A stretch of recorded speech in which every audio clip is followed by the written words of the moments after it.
இன்றைய ஆன்மீக தகவல். இது பொதுத் தேர்வுகள் நடக்க இருக்கின்ற நேரம். +2 எக்ஸாம்ஸ்லாம் வருது. குழந்தைகள் எல்லாம் நன்றாக படித்து நல்ல மதிப்பெண் பெற்று சமூகத்திலே உயர்ந்த அந்தஸ்தை பெற வேண்டும் என்ற பிரார்த்தனைகளை ஹயக்ரீவருடைய பாதங்களிலே சமர்ப்பித்து கொண்டு, ஆனந்தமயம் தேவம் நிர்மலா ஸ்படிகாகிருதம் ஆதாரம் சர்வ வித்யானாம் ஹயக்ரீவ உபாஸ்மகே.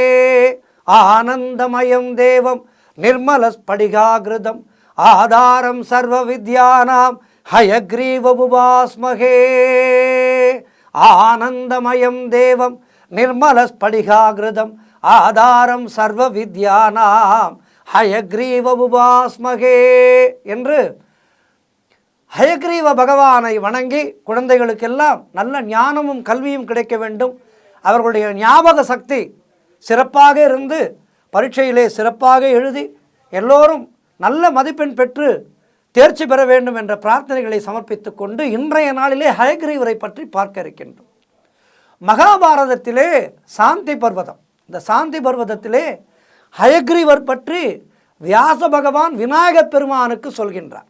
அதாவது ரிக் யஜுர் சாம அதர்வண வேதம் இவற்றை பிரம்மாவுக்கு அளிக்கின்றார் மகாவிஷ்ணு. அதன் மூலம் படைப்பு தொழிலை பிரம்மா செய்து கொண்டிருக்கின்றார். காலங்கள் சென்று கொண்டிருக்கின்றது. ஆனால் பிரம்மனுக்கு படைப்பு தொழிலைத்தான் நாம் தானே செய்கின்றோம். படைப்பு தொழில்தான் ஆதாரம். நாம் படைத்தால்தான் பெருமாள் ரட்சிக்க முடியும், சிவபெருமான் அழிக்க முடியும். ஆகவே நாமே முதல்வன் என்கின்ற ஒரு அகம்பாவம் பிரம்மனுக்கு வந்துவிட்டது. பிரம்மனுடைய இந்த அகம்பாவத்தை அழித்து பிரம்மனுக்கு நல்வழி காட்ட வேண்டும் என்று முடிவு செய்தார் மகாவிஷ்ணு. தன்னுடைய சக்தியாலே மது கைடவர் என்ற 2 அரக்கர்களை படைத்து பிரம்மனிடம் உள்ள வேதங்களை எல்லாம் அபகரித்து வரச் செய்கின்றார். அவர்களும் பிரம்மனுடைய வேதங்களை அபகரித்து வந்து விடுகின்றார்கள். இதனால் படைக்கும் தொழிலை பிரம்மனால் சரிவரச் செய்ய முடியவில்லை. ஆக மகாவிஷ்ணுவினால் தான் நாம் இந்த தொழிலை செய்கின்றோம் என்கின்ற உணர்வு அப்போதுதான் அவனுக்கு ஏற்பட்டது. நம்மால் ஆனது எதுவும் இல்லை, என் செயலாவது எதுவும் இல்லை என்பதை பிரம்மன் உணர்ந்தார். தன்னுடைய கர்வத்தை விட்டொழித்து மகாவிஷ்ணுவை போய் சரணடைந்தார் பிரம்மதேவன்.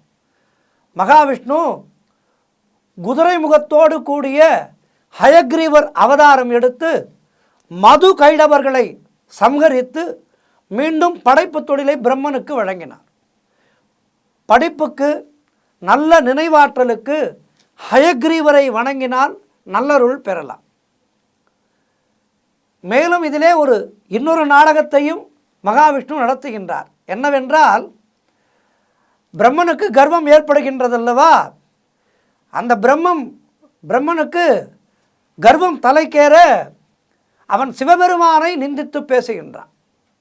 சிவன் என்னை வணங்க வேண்டாமா என்று கேட்கின்றான். ஆகவே பிரம்மனை விட விஷ்ணுவும் சிவனும் சிறந்தவர்கள் என்பதை பிரம்மனுக்கு உணர்த்துவதற்காக பிரம்மா அவருடைய சத்தியலோகத்துக்கு விஷ்ணுவும் சிவபெருமானும் செல்கின்றார்கள்.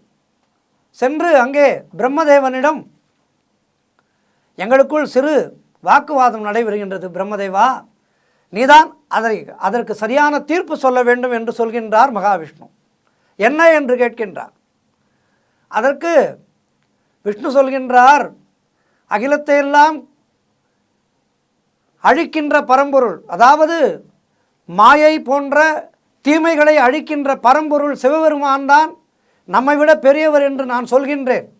ஆனால் அவரோ என்னைத்தான் பெரியவர் என்று சொல்கின்றார். நீதான் இதற்கு ஒரு தீர்ப்பு வழங்க வேண்டும் என்று பிரம்மதேவனிடம் சொல்கின்றார் மகாவிஷ்ணு. ஆனால் பிரம்மதேவன் சிரித்துவிட்டு, உங்கள் இருவருக்குமே உண்மை தெரியவில்லை, உங்கள் இருவரை விட நான் தான் பெரியவன் என்கின்றார். உடனே மகாவிஷ்ணு சொல்கின்றார், இல்லை, சிவபெருமானுடைய திருமுடியை பார்க்க வேண்டும் என்று பலகாலமாக நினைக்கின்றேன், ஆனால் என்னால் அது முடியவில்லை பிரம்மதேவா.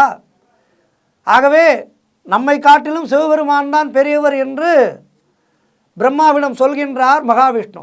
சரஸ்வதி தேவியை மையமாக வைத்து இருவரும் சிவனுடைய திருமுடியை காண்பதற்காக கிளம்புகின்றார்கள். சென்று கொண்டே இருக்கின்றார்கள். காலங்கள் போய்கொண்டே இருக்கின்றது, யுகங்கள் போய்கொண்டே இருக்கின்றது. ஆனால் சிவபெருமானுடைய உருவமானது நீண்டு கொண்டே போகின்றது. அண்ட சராசரங்களை எல்லாம் தாண்டி சென்று கொண்டே இருக்கின்றார் சிவபெருமான். வளர்கின்றார், இவர்களும் சென்று கொண்டே இருக்கின்றார்கள். அப்போது தாழம்பூவாகப்பட்டவள் மேலே இருந்து இறங்கிக் கொண்டிருக்கின்றார். தாழம்பூவை பார்த்த பிரம்மதேவர் இதற்கிடையிலே மகாவிஷ்ணு தன்னுடைய தோல்வியை ஒப்புக்கொண்டு இறங்கி விடுகின்றார். ஆனால் பிரம்மதேவன் மட்டும் சென்று கொண்டிருக்கின்றார் சிவபெருமானுடைய திருமுடியை காண்பதற்காக. அப்போது எதிரே தாழம்பூவை சந்திக்க தாழம்பூவிடம் கேட்கின்றார், எங்கிருந்து வருகின்றாய் என்று. நான் சிவபெருமானை அலங்கரித்த தாழம்பூ, அங்கிருந்து வருகின்றேன், சிவனுடைய திருமுடியிலிருந்து வருகின்றேன் என்கின்றார் தாழம்பூ. அப்படியென்றால் எட்டுகின்ற தூரத்திலே இருக்கின்றாரா சிவபெருமானுடைய தலைமுடி என்று கேட்கின்றார். இல்லை, உங்களுக்கு முன் 3 பிரம்மதேவர்கள் மாறிவிட்டார்கள் என்று சொல்கின்றார் தாழம்பூ. அப்போதுதான் பிரம்மதேவனுக்கு உரைக்கின்றது, நம்மால் இது ஆகாது என்று. உடனே தாழம்பூவிடம், நான் சிவபெருமானுடைய தலைமுடியை கண்டுவிட்டதாக நீ பொய் சாட்சி சொல் என்று கூறி அழைத்து வருகின்றார். தாழம்பூ மறுக்கின்றது. ஆனாலும் அவளை சமாதானப்படுத்தி அழைத்து வந்து விடுகின்றார் பிரம்மதேவர். கீழே வந்த மகாவிஷ்ணு சரஸ்வதி தேவியிடம் சொல்லி, என்னுடைய தோல்வியை நான் ஒப்புக்கொண்டு விட்டேன் அம்மா, சிவபெருமானுடைய திருமுடியை பார்க்க முடியாது, திருவடியை பார்க்கலாம் என்று வந்துவிட்டேன் என்று சொல்கின்றார். உடனே சரஸ்வதி தேவி தானும் அதனை தரிசிக்க வேண்டும் என்று கேட்கின்றார். உடனே வராக முகம் கொண்டு பூமியை பிளந்து மகாவிஷ்ணுவாகப்பட்டவர் சிவனுடைய திருவடியை காணச் செல்கின்றார். அது அதலபாதாளங்களை கடந்து சென்று கொண்டிருக்கின்றது. இறுதியிலே சாட்டாங்கமாக சிவபெருமானுடைய திருவடியை பற்ற நினைக்கின்றார். உடனே சிவபெருமான் தன்னுடைய திருமுடியின் தரிசனத்தையும் மகாவிஷ்ணுவுக்கு தருகின்றார். இப்படி 2 மூர்த்திகளும் சேர்ந்து ஒரு அற்புதமான நாடகத்தை நடத்தி பிரம்மதேவனுக்கு அவனுடைய கர்வத்தை புரிய வைக்கின்றார்கள். மாணவர்களுக்கு, மாணவ செல்வங்களுக்கு வளரும்போது தெரிய வேண்டிய ஒரு முக்கியமான விஷயம், என்னதான் நன்றாக படித்தாலும் வித்யா கர்வம் ஏற்படக்கூடாது. அதற்காகத்தான் இந்த கதையையும் சேர்த்து சொன்னேன். வித்யா கர்வம் ஏற்படாமல் நன்கு படிக்க வேண்டும். நாம் படிக்கின்றோம் என்றால் அது இறைவனுடைய ஆசியால் என்பதை நாம் உணர்ந்து படிக்க வேண்டும். பெரியவர்களுக்கு மதிப்பளிக்க வேண்டும். இதையெல்லாம் செய்து நாம் நம்முடைய வாழ்க்கையிலே நல்வழி பெற வேண்டும்.